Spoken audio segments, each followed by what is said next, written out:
उसने गालीबाज माना। हाँ, ट्रायल कोर्ट ने, गुजरात की ट्रायल कोर्ट ने श्रीमान राहुल गांधी को गालीबाज माना, सत्र न्यायालय ने उन्हें गालीबाज माना, हाई कोर्ट ने उन्हें गालीबाज माना, और सुप्रीम कोर्ट ने भी कहा कि उनके कमेंट बैड टेस्ट में थे। कांग्रेस में राहुल गांधी की शक्ति का ही भरोसा था कि जो कांग्रेस श्रीमान राहुल गांधी के पिता के कार्यकाल में 413 लोकसभा सीटें जीतती थी, वो 44 सीटों तक चली आई। तो देखिए, मैंने राहुल गांधी को तो ना शक्तिहीन कहा ना औचित्यहीन कहा। अब गरिमा जी की अपनी गरिमा है, उनको शक्तिहीन माने औचित्यहीन माने। मेरी समझ ये कहती है कि अदालती कार्यवाही में कहीं गालीबाज शब्द का भी जिक्र नहीं हुआ। हाँ, ये किस बात के लिए सजा दी गई मुझे बताइए। ट्रायल कोर्ट ने श्रीमान राहुल गांधी को मोदी जी की आरती उतारने के लिए, समग्र मोदी बहुत अच्छे हैं इसलिए सजा दी गई ना। राहुल गांधी सच्चे भक्त हैं, तो उनकी पार्टी ने जब वहां बाबरी बनाने का संकल्प लिया तो कब उन्होंने विरोध किया था। कांग्रेस एक तरफ 2024 में सत्ता पाने की रणनीति बनाने में लगी है और राहुल गांधी को पीएम बनाने के सपने देख रही है। इस पे जोरदार बहस, जिसमें गरिमा सिंह के सवालों का जवाब दिया प्रेम शुक्ला ने। प्रेम शुक्ला जी, कितनी मुश्किलें बढ़ने वाली हैं। राहुल गांधी को जननायक कहकर कांग्रेस संबोधित कर रही है और 7 फरवरी को आखिरी बार राष्ट्रपति के अभिभाषण पर राहुल गांधी ने बहस में हिस्सा लिया, अडानी का मुद्दा उठाया, हिंडनबर्ग की रिपोर्ट का हवाला दिया, खासे आक्रामक रहे। और फिर भारत जोड़ो यात्रा के दौरान राहुल गांधी की एक सुधरती हुई छवि, बढ़ती हुई छवि, कांग्रेस इसको ऐसे कहकर प्रचारित कर रही है। आपके लिए संसद में कितनी बड़ी चुनौती कल? गरिमा जी, कांग्रेस तो जब 2004 में श्रीमान राहुल गांधी को राजनीति में पहली बार प्रवेश दिलाया गया और अमेठी से चुनाव लड़ाया गया, तब से उनकी सबसे बड़ी शक्ति राहुल गांधी है। तो राहुल गांधी की शक्ति के भरोसे ही 2014 का चुनाव उन्होंने जीता, 2019 का चुनाव उन्होंने जीता। कांग्रेस में राहुल गांधी की शक्ति का ही भरोसा था कि जो कांग्रेस श्रीमान राहुल गांधी के पिता के कार्यकाल में 413 लोकसभा सीटें जीतती थी, वो 44 सीटों तक चली आई। तो राहुल गांधी की इस महाशक्ति का सदुपयोग कांग्रेस करने के अधिकारी है। उसमें भारतीय जनता पार्टी को क्या संकोच हो सकता है? जी प्रेम जी, आपने 2014 की लड़ाई का जिक्र किया, 2019 की लड़ाई का जिक्र किया। ये बात सही है कि आप हमेशा बीजेपी व्यक्तिगत हमले राहुल गांधी पर करती रही, लेकिन अगर राहुल गांधी इतने शक्तिहीन या फिर इतने औचित्यहीन नेता हैं, तो फिर जो गठबंधन बना, कांग्रेस उसमें शामिल है, क्यों कहना पड़ता है बार बार इंडियन मुजाहिदीन से तुलना करनी पड़ती है, घमंडिया कहना पड़ता है, पीएफआई से तुलना करनी पड़ती है, विपक्ष को नाकारा साबित करने की जरूरत पड़ती है, अगर ये इतना ही सब औचित्यहीन है? देखिए, मैंने राहुल गांधी को तो ना शक्तिहीन कहा ना औचित्यहीन कहा। अब गरिमा जी की अपनी गरिमा है, उनको शक्तिहीन माने औचित्यहीन माने। राजनीति में किसी विरोधी कोई शक्तिहीन नहीं मानता। हाँ, राहुल गांधी ने निश्चित तौर पर आदरणीय नरेंद्र मोदी जी के लिए यथासंभव अपशब्दों का प्रयोग किया। गालीबाजी की ही सजा में उनकी सदस्यता गई थी और उस गालीबाजी की जो सजा है उस पर रोक का ही जश्न जो है पिछले अच्छे 2-3 दिनों से वो विपक्ष मना रहा है। लेकिन इसी तो गालीबाजी पर देश की सर्वोच्च अदालत ने, प्रेम शुक्ला जी, इसी गाली जिसको आप गालीबाजी कह रहे हैं, जिसको आप गालीबाजी कह रहे हैं, पहले तो मैं कहूंगी आपसे कि वो आप बयान दोहरा दें जिसमें कहां गाली दी गई, कौन सी गाली दी गई? कोर्ट ने माना, ये मेरा कहना नहीं। गालीबाज आप कह रहे हैं? गालीबाजी ये तो कोर्ट ने, जो ट्रायल कोर्ट है उसने गालीबाज माना। हाँ, ट्रायल कोर्ट ने, गुजरात की ट्रायल कोर्ट ने श्रीमान राहुल गांधी को गालीबाज माना, सत्र न्यायालय ने उन्हें गालीबाज माना, हाई कोर्ट ने उन्हें गालीबाज माना, और सुप्रीम कोर्ट ने भी कहा कि उनके कमेंट बैड टेस्ट में थे। लेकिन सुप्रीम कोर्ट ने, प्रेम अच्छे शब्द थे, सुप्रीम कोर्ट ने यह भी तो कहा कि 2 साल की सजा देने का कोई आधार नहीं था।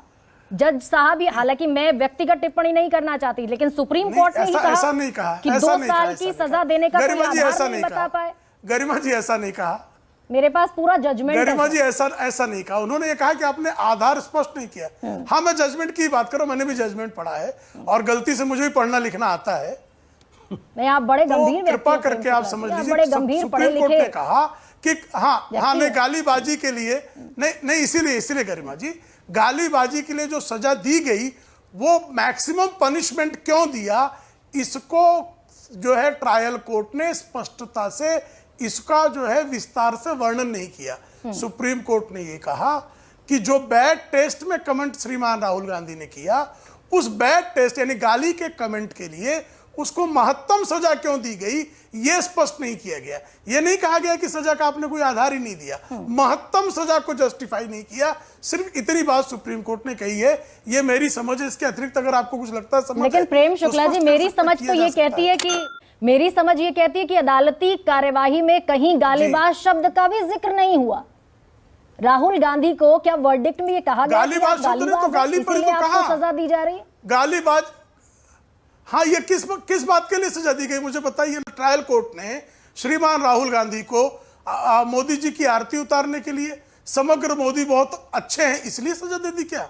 ये कहा उन्होंने कि सारे चोरों का उपनाम मोदी ही क्यों होता है, और इसको गाली मानी गई। चोर को जो है कोई भद्र शब्द तो कहा नहीं जाएगा। मैं राहुल गांधी को भी चोर कह दूं तो किसी को ये तो अच्छा नहीं लगेगा। मैं बहुत अच्छे शब्दों का प्रयोग कर रहा हूँ। बता देती हूँ प्रेम शुक्ला जी, हालांकि हमारी सियासत में कब कब क्या कहा गया ये आप मुझसे बेहतर जानते हैं, लेकिन आफ्टर इंडिपेंडेंस इस तरह के डिफेमेशन केस में पहली बार 2 साल का मैक्सिमम सेंटेंस हुआ। लेकिन मैं अपने मुद्दे पर वापस लौटती हूँ। After independence it was the first time when in any defamation case somebody got the maximum sentence. लेकिन मैं वापस अपने मुद्दे पर लौटती हूँ। क्या नहीं, पहली बार कोई इतना गिरा हुआ की टिप्पणी भी, इतनी गिरी हुई टिप्पणी भी किसी राष्ट्रीय नेता पहली बार किया होगा। पहली बार किसी राष्ट्रीय पार्टी का अध्यक्ष रहा होगा जो सुप्रीम कोर्ट को मिसकोट करके बयान दे और सुप्रीम कोर्ट में कान पकड़ के माफी मांगे, ये भी पहली बार हुआ है। अब जिस तरह की भाषा का प्रयोग हो रहा है, विरोधियों को दानव कहना, दस्यु कहना, अब मैं इसी तरह की भाषा का प्रयोग श्रीमान राहुल गांधी के लिए शुरू कर दूं तो कितना जो है डिबेट का स्तर कहां तक जाएगा। लेकिन चूंकि हमारा संस्कार नहीं है, हमारा संस्कार अपशब्द बकना नहीं है, अभद्रता करना नहीं है, हम तर्क सम्मत बातें करते हैं।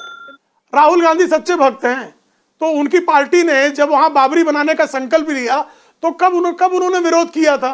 1993 में श्रीमान राहुल गांधी 24 साल के युवक थे, बालिग हो गए थे, जब कांग्रेस पार्टी ने यह संकल्प संसद में खड़े होकर लिया कि राम जन्मभूमि पर बाबरी मस्जिद बनाई जाएगी।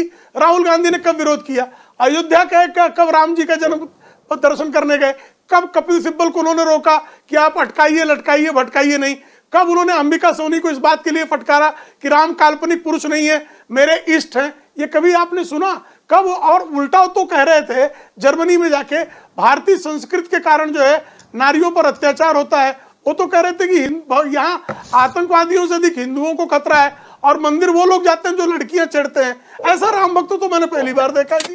अयोध्या में एक तरफ राम मंदिर में रामलला की प्राण प्रतिष्ठा की तैयारी है, तो दूसरी तरफ हिंदू वोट बैंक की खातिर सबसे बड़ी हिंदू पार्टी कौन की होड़ शुरू हो चुकी है। इसी होड़ में अरविंद केजरीवाल की आम आदमी पार्टी ने हर महीने सुंदर कांड पाठ कराने का ऐलान किया है।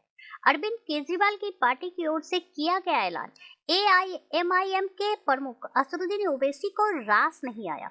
उन्होंने आपको RSS का छोटा रिचार्ज बताते तंज कसा और कहा विपक्षी दल भी PM मोदी के एजेंडे पे चल रहे हैं। उन्होंने कहा कि देश में मुसलमान और सेकुलर सोच रखने वाले हिंदू देख ले कि इस तरह से हिंदुत्व की प्रतिस्पर्धा हो रही है।